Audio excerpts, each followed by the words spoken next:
Civil फोर्थका student हौँ र हामीले चाहिँ देखाउन के खोजेको भने चाहिँ study of local activity effect of subsoil deposit on ground motion in Kathmandu valley.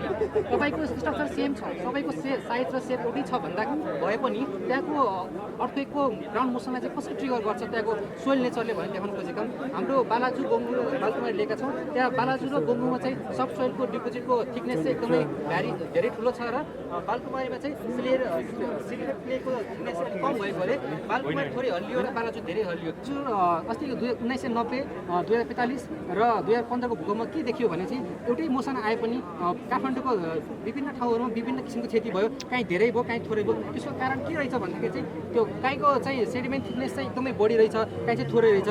अनि हामीले एनालाइसिस गर्दाखेरि के पायौँ भने चाहिँ सबसोइलको हामी यो स्यान्ड सिल्क प्लेलाई चाहिँ सबसोइल भन्छ। सबसोइलको नेचर चाहिँ के रहेछ भन्दाखेरि चाहिँ आएको अर्थक्वेक वेभ्सहरूलाई चाहिँ समातेर त्यसलाई टोटल इन्टरनल रिफ्रेसनमा लगाएर त्यसलाई चाहिँ एम्प्लिफाई गर्दो रहेछ रेजोनेन्समा गएर।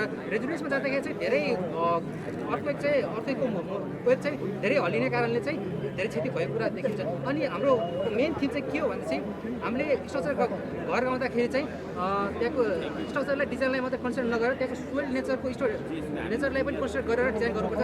जबकि हाम्रो नेपालमा चाहिँ अहिलेसम्म डिजाइन कोडहरूमा चाहिँ हाम्रो सोइल नेचरहरूलाई कन्सिडर गरिँदैन र यो कुरा अति आवश्यक छ कि हामीले अब नयाँ ग्राउन्ड पुनर्निर्माणमा जाँदाखेरि चाहिँ त्यहाँको सोइल स्टडीहरूलाई पनि धेरै कन्टिन्यू गरेर नै त्यहाँको भिजुअलहरूलाई कन्सिडर गरेर डिजाइन गर्नुपर्ने देखिएको छ। मुभमेन्ट त सेमै होला। मुभमेन्ट एक्चुली हेर्नुहोस्, मुभमेन्ट हेर्न सक्नुहुन्छ तपाईँले, हेर्नु सक्नुहुन्छ बालाजु र गोङ्गुमा चाहिँ धेरै हल्लिएको तर बालुवा थोरै हल्लिएको छ। यो किनभने चाहिँ त्यहाँको सबसोइलको सेडिमेन्टको थिकनेस चाहिँ बढी छ र बालुवा थोरै छ।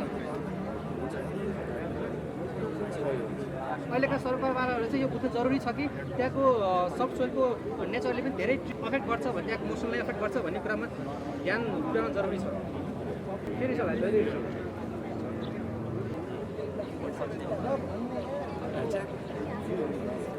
नम्बरै छैन